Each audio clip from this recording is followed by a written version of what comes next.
Assalamualaikum warahmatullahi wabarakatuh. Kami dari kelompok 6 TPB 5, kami akan menampilkan presentasi tentang biomimikri kami, yaitu alat penangkap serangga yang terinspirasi dari bentuk dan sistem tumbuhan kantong semar. Kelompok kami beranggotakan sebanyak 7 orang, yang diantaranya ada Nashwa Nur, Virgio Samuel, Yohana Malik, Nabila Zakia, Muhammad Zaki, Yeshifa Nabila, dan Mira Fitria. Apa itu biomimikri? Istilah biomimikri dimaknai dari bahasa Yunani, yaitu bios yang berarti kehidupan, dan mimesis yang berarti imitasi. Biomimikri adalah ilmu yang mempelajari model alam seperti tumbuhan, hewan, dan bagian ekosistem lainnya, lalu meniru atau mengambil inspirasi dari desain, kemudian hal-hal tersebut diadaptasi atau diikuti strateginya untuk diaplikasikan ke berbagai hal. Alat penangkap serangga terinspirasi dari bentuk dan sistem tumbuhan kantong semar. Tanaman kantong semar merupakan tanaman karnivora yang berasal dari Indonesia. Untuk memenuhi kebutuhan nitrogen, tanaman kantong semar bergantung pada serangga. Kantong semar memiliki enzim yang dapat menguraikan molekul-molekul serangga.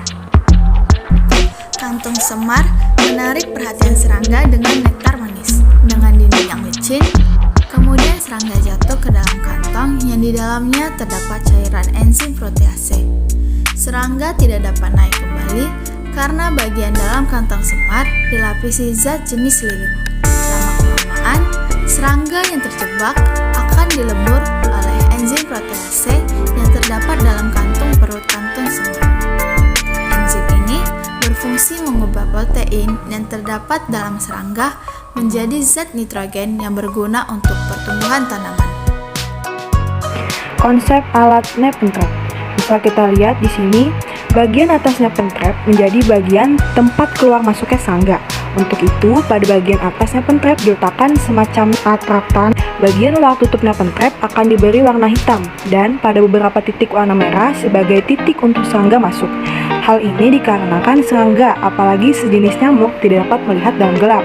Mereka lebih tertarik dengan warna yang kontras seperti merah ataupun biru. Berbeda dengan bagian luar, bagian dalam tutup alat diberi warna hitam agar serangga yang baru saja masuk kebingungan untuk keluar kembali. Bagian bawah Nepen Trap serangga akan disambut oleh cairan enzim proteolase yang dengan seketika dapat menghancurkan serangga dengan sifatnya yang keras. Cairan jenis ini dapat ditemui juga dalam manusia sebagai pengurai protein pada makanan. Cairan pada alat ini memiliki cara kerja kurang lebih sama dengan enzim proteolase yang ada dalam lambung. Cairan yang akan ada pada alat ini dapat diproduksi dari bakteri asam laktat (BAL) yang diisolasi dari bekasam, produk fermentasi ikan Indonesia. Cara kerja alat.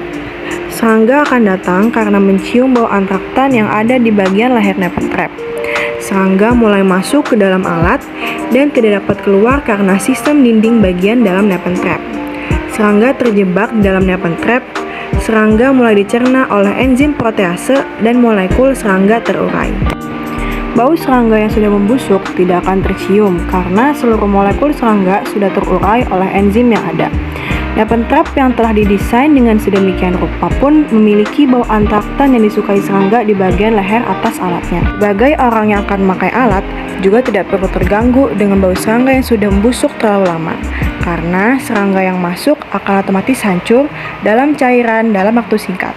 Desain alat yang sedemikian rupa juga akan meminimalisir bau, karena akses keluar masuk hanya ada di bagian atas alat, yang dimana pada bagian itu terdapat bau nektar yang menarik serangga dan tidak berbahaya bagi manusia. Kelebihan dan kekurangan Nepen Trap. Kelebihan alat, efisien dari segi waktu dan tenaga, tidak mengganggu pemandangan rumah karena desain alat dapat menyesuaikan dengan hiasan rumah. Kekurangan alat, harganya kemungkinan mahal dikarenakan cairan yang sulit diproduksi, berbahaya jika diletakkan di tempat yang tidak seimbang, berbahaya bagi anak-anak. Kami akhiri, sekian dan terima kasih.